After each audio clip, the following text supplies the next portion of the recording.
Good morning student. अपन पढ़ रहे थे संधि, जिसमें अपने टॉपिक चल रहा था विसर्ग संधि। विसर्ग संधि का पहला भाग सत्व विसर्ग संधि अपन ने पढ़ लिया है। अब इसका दूसरा भाग है ऋत्व विसर्ग संधि।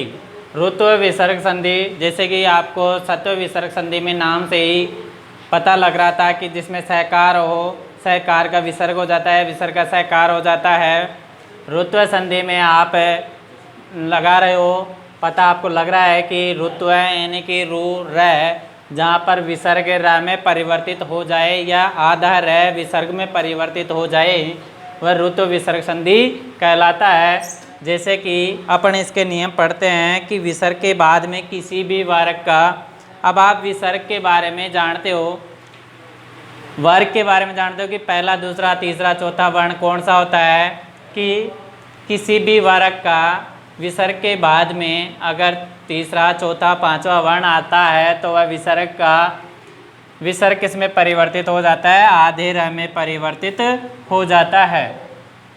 विसर्ग के बाद में किसी भी वर्ग का तीसरा, चौथा, पांचवा वर्ण या य व र ल या स्वर, इनमें से कोई भी आता है विसर्ग के बाद में किसी भी वर्ग का तीसरा, चौथा, पांचवा वर्ण या य व र ल या स्वर, इनमें से कोई भी आता है जो पूर्व वर्ण है विसर्ग, वो विसर्ग किसमें परिवर्तित हो जाता है, आधे र में परिवर्तित हो जाता है। जैसे कि देखो आशीर्वाद है, आपका एग्जाम्पल लिखा हुआ है आशी है प्लस वाद है।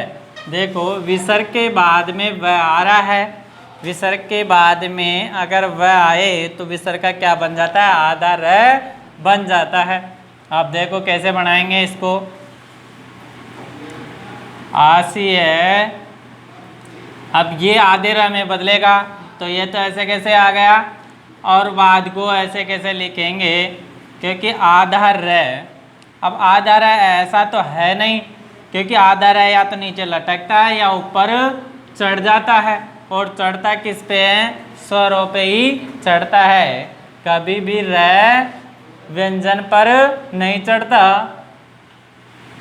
देखो आशी है प्लस वाद है, तो आशीर्वाद है, जो ये व र है, ये जो र है वो अगले वाले वर्ण के ऊपर ही चढ़ता है, मतलब पीछे वाले वर्ण पर नहीं रहता, तो यहाँ आधा र कहाँ जाएगा, आशीर्वाद है। ठीक है,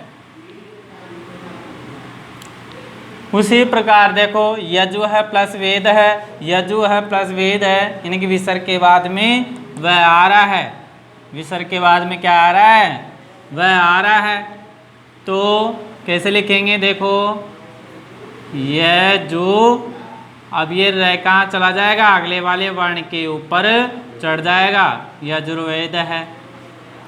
ठीक है, यानी कि ये विसर्ग किस में बदल जाएगा, आधे र में बदल जाएगा।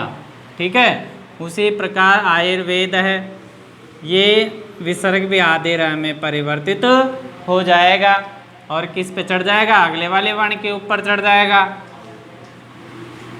आयुर्वेद है।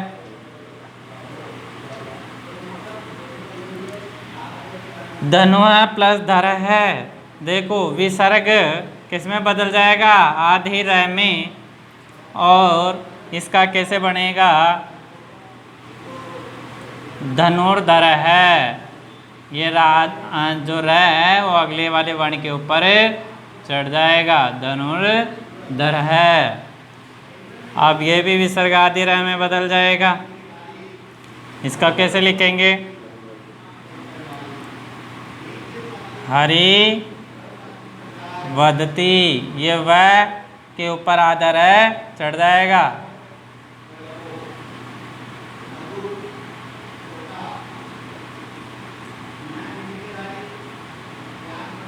ठीक है, अब देखो इसमें क्या है, हरि प्लस अवदत, ये आधे र में बदलेगा, ये भी किसमें बदलेगा, आधे र में बदलेगा। देखो हरि, अब ये ये जो र है ये स्वर पर नहीं चढ़ता है, इस पर नहीं चढ़ेगा, क्योंकि ये जो स्वर है किसी भी जो व्यंजन होता है आधा उसमें मिलकर उसको क्या कर देता है, पूरा कर देता है। तो ये चढ़ेगा क्यों, इसको तो सपोर्ट मिल गया इसका, ये इसी में मिल जाएगा। तो ये कैसे बनेगा, हरि अवदत। तो हरि र पूरा हो गया क्योंकि र आधा था और इसने क्या कर दिया, पूरा कर दिया। क्योंकि देखो आधे र में अ मिलेगा और वह ऐसे कैसे आ जाएगा, है ऐसे कैसे था ही। अब देखो है आधा र प्लस अ व द त, ऐसे कैसे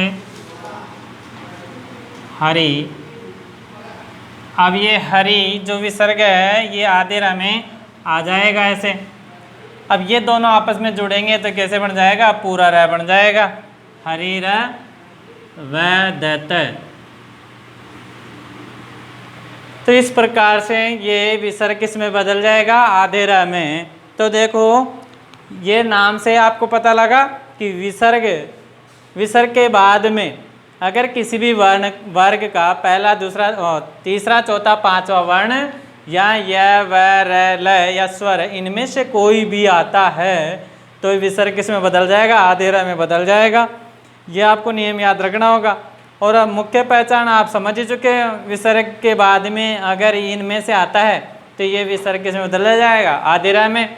और जहाँ पे भी आधे र, अब मान लो आपसे कहा जाए कि आशीर्वाद का संधि विच्छेद कीजिए, तो देखो रुत्व संधि जहाँ पे भी, जैसे सत्व संधि में जहाँ पे भी आप आधा स देखते थे वहाँ विसर्ग लगा देते थे, इसमें भी आधा र जहाँ पे भी आप देखते हो वहाँ विसर्ग देखो और फिर देखो कि इसमें ये नियम लग रहा है कि नहीं। तो जहाँ पे भी आधा र मिलता है उसमें क्या करते हैं अपन, वहीं से क्या करते हैं उसके टुकड़े कर देते हैं और देख लेते हैं आधे र की जगह अपन क्या कर देते हैं, विसर्ग लगा देते हैं। और वो कौन सी संधि होती है, रुत्व विसर्ग संधि। तो ये आपको अच्छी तरह समझ में आया होगा। धन्यवाद।